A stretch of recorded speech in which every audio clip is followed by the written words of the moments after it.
মোমো তো অনেক ধরনের বানিয়ে খেয়েছেন। আজকে দেখাবো কিভাবে ট্রান্সপারেন্ট কালার বা ক্রিস্টাল কালার মোমো তৈরি করতে হয়। ভেতরে কি পুর দেওয়া আছে তা উপর থেকে একদম দেখা যাবে। দেখতে এত সুন্দর হয়েছিল। আর কি দিয়ে এই ক্রিস্টাল কালার মোমোগুলো তৈরি করলাম চলেন আপনাদের সাথে শেয়ার করি। এ যেন এক ম্যাজিক। আর কালারটা কি সুন্দরভাবে চেঞ্জ হয়ে যায়। তো আজকে মোমো তৈরি করার জন্য ২ ধরনের সবজি এখানে নিয়ে নিয়েছি।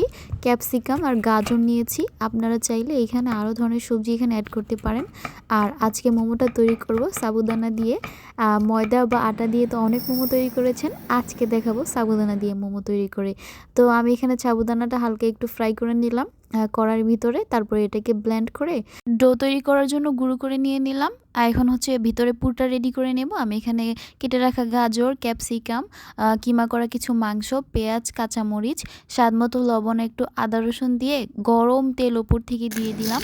এখন এটাকে মিক্স করে নেব। গরম তেলটা দেওয়ার কারণে ফ্লেভারটা এত সুন্দর আসে, চেষ্টা করবেন গরম তেলটা দেওয়ার জন্য। আর যে ডোটা আমরা ব্যবহার করব সেটা এখন রেডি করে নিব। তো সাবুদানার মধ্যে আমি এখন লবণ আর হচ্ছে গরম পানি দিয়ে আস্তে আস্তে এই খামিরটাকে রেডি করে নিব।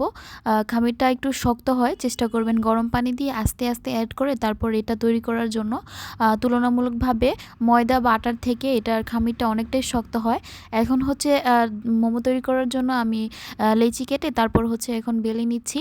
তো ছোট ছোট লেচি থেকে এরকম শেপ দিয়ে নিব। তো চেষ্টা করবেন রুটিটা একটু পাতলা করে বেলে নেওয়ার জন্য যতটা সম্ভব। ভেতরে পুর দিয়ে আমি এখন মোমোটা ডিজাইন করে নিচ্ছি। খুবই হালকা একটা সুন্দর ডিজাইন করে এখানে নিচ্ছি। খেয়াল করলে আপনারা দেখতে পাবেন এক সাইড থেকে শাড়ি কুচির মতো দিয়ে আরেক সাইড থেকে এভাবে দিয়ে দিচ্ছি। দেখেন ডিজাইনটা কত সুন্দর হয়েছে। খুবই সিম্পল একটা ডিজাইন। সবগুলো মোমো এভাবে তৈরি করে নিব। তো আমি এখন গরম পানি দিয়ে মোমোটাকে স্টিম করতে বসিয়ে দিলাম। একটা স্টিমারের মধ্যে আমি তেল ব্রাশ করে তারপর হচ্ছে মোমোগুলোকে দিয়ে দিয়েছি। চেষ্টা করবেন তেল ব্রাশ করে দেওয়ার জন্য। 10 মিনিট পরে দেখেন কালারটা আস্তে করে চেঞ্জ হওয়া শুরু করে দিয়েছে। তো যখন কালারটা চেঞ্জ হচ্ছিল দেখতে এত সুন্দর লাগছিল। ভেতরে যে পুরগুলো আমি ব্যবহার করেছি ওইগুলো ভেতর থেকে একদম বাহির পর্যন্ত দেখা যাচ্ছিল। একটা যেন ম্যাজিকের মতো মনে হচ্ছিল। তো আপনারা বাসায় এভাবে ট্রাই করবেন। দেখতে তো আমার খুব ভালো লেগেছিল। তো মোমোগুলো তৈরি হয়ে গিয়েছে। মোমোগুলো স্টিম হতে 10 থেকে 15 মিনিটের মতো সময় লাগবে, এর বেশি লাগে না।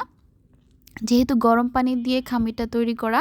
তো মোমোগুলো আমি এখন নামিয়ে নিচ্ছি। ভেতর পর্যন্ত দেখতে এত সুন্দর হয়েছিল পুরগুলো।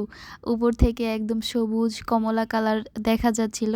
ময়দা দিয়ে তৈরি করলে তো কালারটা দেখা যায় না তো সুন্দরভাবে। আমি একটা মোমো আপনাদের সাথে ভেঙে শেয়ার করছি। ভেতরটা এত সুন্দর হয়েছে আর খুব পারফেক্টলি কুক হয়ে গিয়েছে। তো ভেঙে আমি দেখিয়ে দিলাম। তো শেষ পর্যন্ত ভিডিওটি দেখার জন্য ধন্যবাদ সবাইকে। আপনারাও বাসায় এই পদ্ধতিতে ট্রাই করবেন। মোমোটা খেতে খুবই মজা। Thanks for watching.